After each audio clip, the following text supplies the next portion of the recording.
Hello, my name is Joel Zamora. We will be going over congregational support, moderating schizotypy's relationship between spiritual experiences, paranormal beliefs, and conspiracy beliefs. Schizophrenia is a mental disorder categorized into three groups of symptoms: positive symptoms including hallucinations and delusions, negative symptoms including social and physical anhedonia or lack of general pleasure, and disorganized symptoms including disorganized thoughts and speech. The phases include the premorbid period, the period leading up to adolescence, the prodromal phase, the gradual onset of symptoms, the acute phase, psychotic and dramatic changes within the individual, and the recovery phase, the decrease in symptoms leading back to the baseline within the individual. Schizotypy is thought to represent a risk for the development of schizophrenia, the symptoms of schizotypy being the same as schizophrenia, although in a diminished form. Conspiracy beliefs vary widely and can encompass topics as broad as religious beliefs or as niche as secret plots. Previous work has found a correlation between schizotypy and conspiracy beliefs. Paranormal beliefs are associated with schizotypy positively and can be considered illogical by those in a particular society, such as being communicating with the dead or clairvoyance, being some inclusions. Both paranormal beliefs and conspiracy beliefs are influenced by the surrounding culture. Spiritual experience can include feeling the presence of God or feeling touched by the beauty of creation. It is an aspect of spirituality that can refer to religious practices and emotions and feelings. Spirituality is associated with well-being as well as increased mental health, although spirituality has been shown to be positively correlated with schizotypy. Social support is incredibly important for individuals to cope with stress. Social support is associated with increased personal well-being while providing a buffer from stress. Even social skills training contributes to that increased well-being.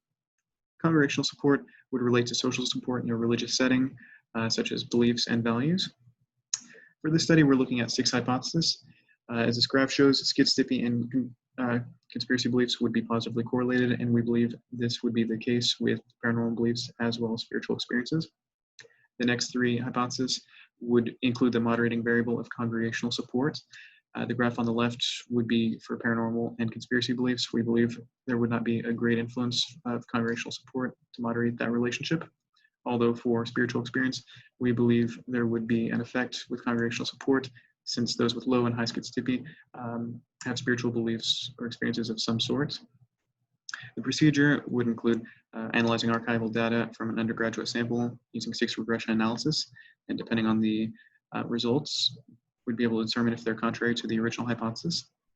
For the study, we'd be looking at 4 scales: the brief multidimensional measurement of religiosity and spirituality questionnaire, which would be examining the spiritual and religious variables within an individual; this constant schizotypy scale, designed to capture dimensions of schizotypy; the revised paranormal belief scale, trying to gather beliefs that violate scientific laws; the conspiracist beliefs rating scale, the degree of an individual's conspiracist ideation and the likeliness of engaging in conspiracy theories.